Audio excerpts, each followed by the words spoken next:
I think what you've done here is really done a fairly effective job at reviving a book that might have otherwise easily been forgotten by history. What inspired you to do that? Well, it's not forgotten by academics. The philosophers are interested in both of Adam Smith's books, but economists aren't, and certainly everyday people aren't interested probably in either of his books. But the reason I was interested in the Theory of Moral Sentiments, which I would call at least his neglected book, is it's a very different portrait of humanity and our complexity than is usually thought of as Adam Smith's view.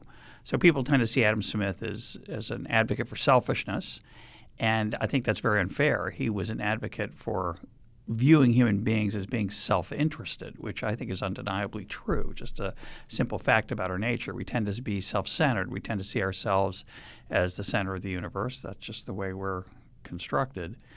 And some people misinterpret that to see him as being selfish. And they push that when they think about the invisible hand. They think, well, the invisible hand, that's when selfishness leads to good results. Well, selfishness can lead to good results. Certainly self-interest can lead to good results.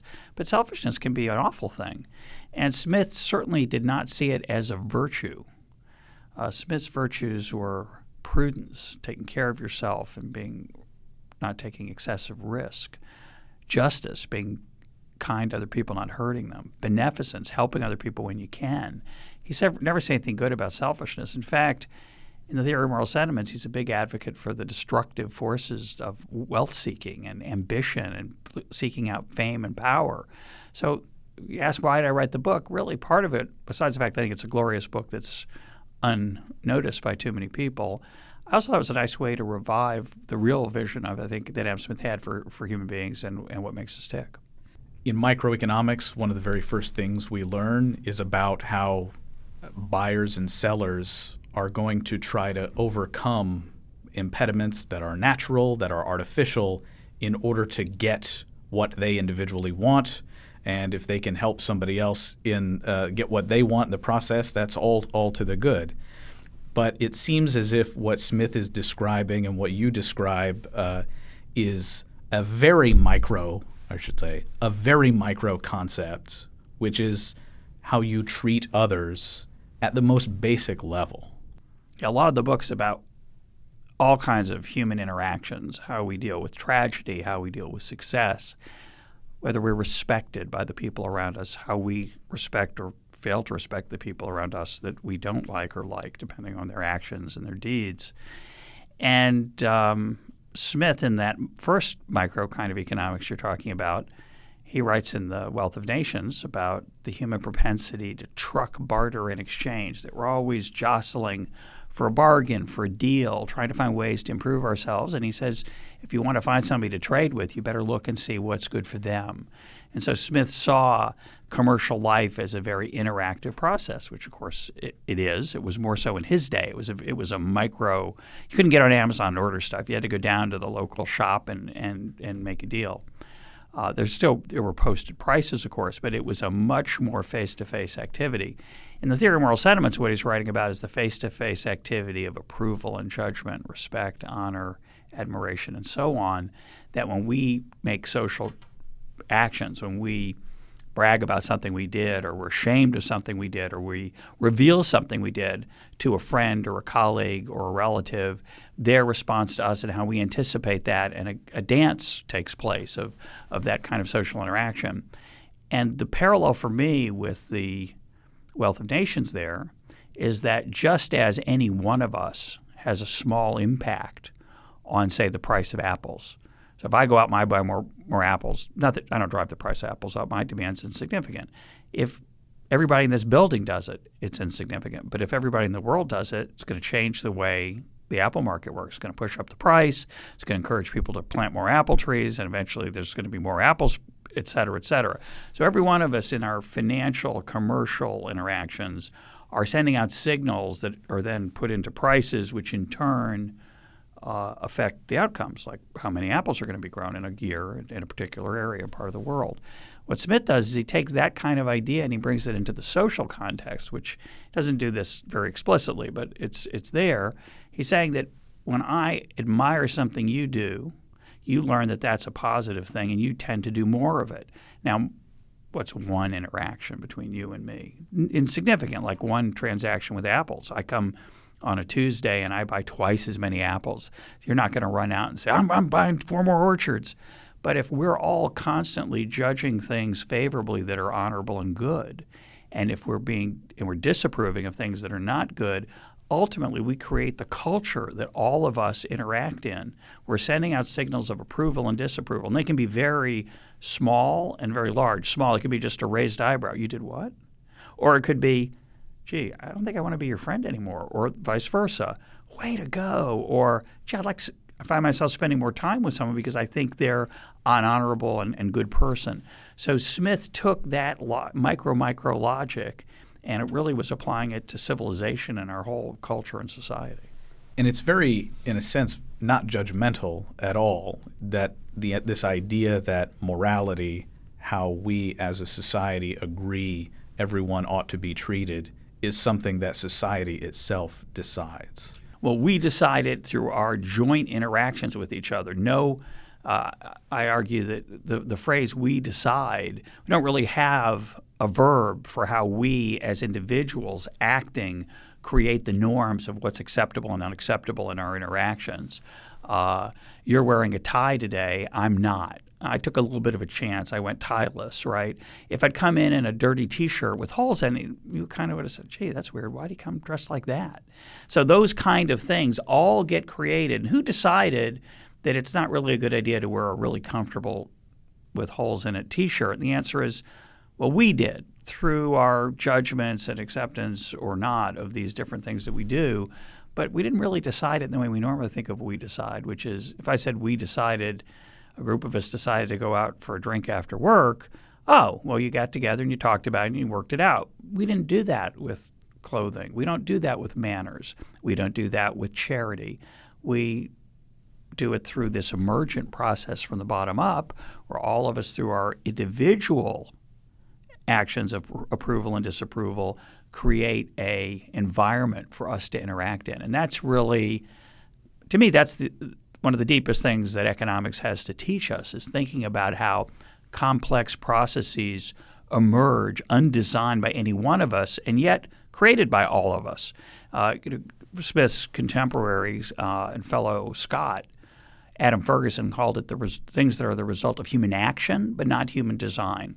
So they come from us. We create them, but we don't create them the way we usually say we create or we decide. A group of people get together, they argue it out, they maybe take a vote. Instead, it just sort of emerges through these myriad of interactions. And that's really – Smith was deeply interested in that, and of course, as was Adam Ferguson, so was David Hume. And I think we should all be interested in it. He also describes, and you carry on the description of this man of system, which is sort of the opposite, I suspect, of a man of civil society. That is, this is a person who believes in order but is at his core inconsiderate. Well, he's a visionary, which is a negative term for Smith, right? It reminds me of when a friend of mine, when she met my daughter, my daughter was probably about 4 years old, and a friend of mine said, maybe she's going to grow up and be an activist. And I thought, oh, not an activist, please. I want her to care about how the world works. I want her to try to make the world a better place. But I didn't want her to be an activist. Is usually a person of system, a person who has a vision of how to impose a particular order on society rather than letting it emerge through the individual choices of all the people. So Smith's man of system is a visionary who has a particular plan for how society should work. And Smith says he thinks he can order the people around as if they were chess pieces, forgetting that the chess pieces often have a movement of their own. So, the bishop goes diagonally, but I'm going to push him over here. And, of course, that ruins the game of chess. And Smith says that ruins society if the person at the top thinks that he or she can impose a unique order that they see as right for the individuals rather than what the individuals choose for themselves. And we should be clear, when Smith describes the man of system, he's not just talking about politicians. Correct. Or people who want to impose an order through legal means. Is perhaps just describing somebody who is inconsiderate or rigid in how they approach specific aspects of life. Well, that's interesting. I never thought of that, actually. I tend to see it.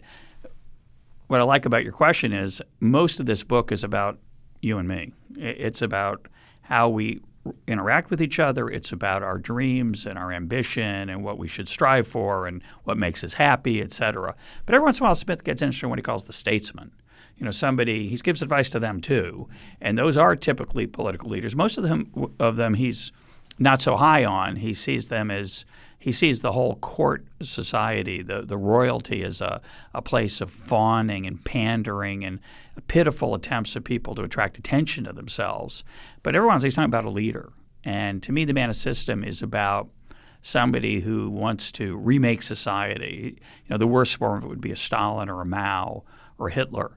But if you bring it down to the next two levels, a politician who's got a vision or who's not a dictator, but then an individual. It could be a bad family member trying to impose, is what you're suggesting. It's an interesting way to think about it. A bad family member trying to impose, say, a vision of what's best for the child when, in fact, maybe it's only best for the parent.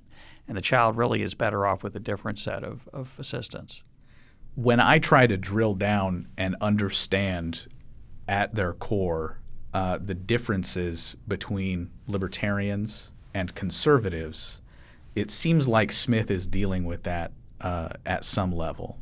Libertarians view social interaction, I think, more broadly as something that is agreed upon and norms emerge, and then society broadly accepts those norms and just moves on. Whereas I think conservatism, more of its core, is taking a lot of those emergent institutions, taking them as given, and then fighting on behalf of maintaining those institutions. What do you think of that? Well, I think there are a lot of differences between conservatives and libertarians, and we're taping this on the day after election. There was a rather interesting, surprising piece written by Cass Sunstein suggesting that Republicans should read their Hayek, and in particular pointed to Hayek's essay, "Why I Am Not a Conservative." And I think the part that you're referring to that I agree with is the idea that conservatives, of course, have a lot of respect for tradition. So do many libertarians, because they understand that a lot of traditions emerged for good reasons. Some, of course, emerged for bad reasons, or emerged and created bad results, I should say. But I think both conservatives and libertarians should be aware that sometimes you can't just uproot something immediately and make it better, that things are connected in hidden and unseen ways. And I think there is a temptation by many people across the political spectrum to impose their vision.